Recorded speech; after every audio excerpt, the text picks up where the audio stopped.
excess deaths, we wrote methodology papers on how we calculate them. We three different methods. We prefer the second method.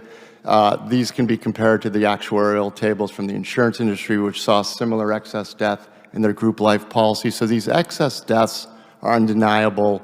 What is going on currently is certain governments are now changing how they calculate these numbers. The ONS just announced a change to the calculation methodology for their excess death number, which reduces, obviously, the excess deaths because they like that result better.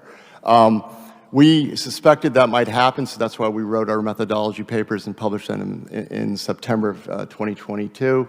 And the actuarial tables that the insurance companies use haven't changed. So excess deaths are continuing. The insurance companies are seeing the same excess mortality, especially in the working age population. So these deaths are undeniable. This is, you can't hide the dead bodies, unfortunately. So again, you publish all your information on your website. Was it One America? Was that the insurance company that's kind of the first revelation of this? Was an insurance company out of Indiana? Well, One America, CEO Scott Davis in a Chamber of Commerce meeting revealed that he had seen 40% excess mortality in the millennial age group, 25 through 44, and even as high, actually for 25 through 64.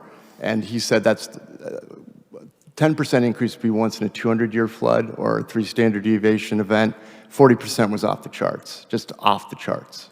And we haven't really heard anything since that point in time, other than from people like you. Because we tried helping you get insurance data, and we were just pretty well blocked. No, the insurance companies, they did not want to cooperate with us and provide us their information. Can you talk a little bit about that? Yeah, so what they're doing is, unfortunately, there's still a lot of controversy in the insurance industry where a lot of people don't even want to look at the vaccine issue. A lot of these CEOs mandated, got the jab themselves, who are in a state of denial. They have raised prices in group life policy, so the losses are less now. Losses will be coming in whole life policies due to a Byzantine accounting dynamic, so we expect to see reserves taken once they lower their long-term mortality assumptions and or raise their long-term mortality assumptions, I should say. And we'll see losses start running through their P&Ls this year and next. With it, I have whistleblowers, and there's been discussions at board level meetings about the continued excess mortality, and they dance around every issue except the vaccine. Not mentioned.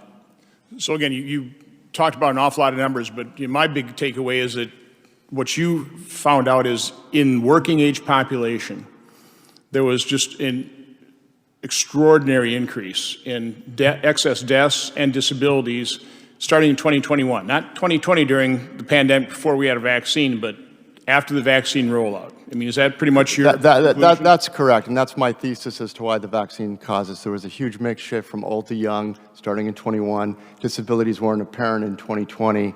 And if you look at the disability numbers and you can drill down into them, the rate of change for the employed in our country in disabilities between 2021 and 2023 was 38%. So that was a rate of change increase of 38% versus the general U.S. population, which has been 9%, and not in labor force, only 4%.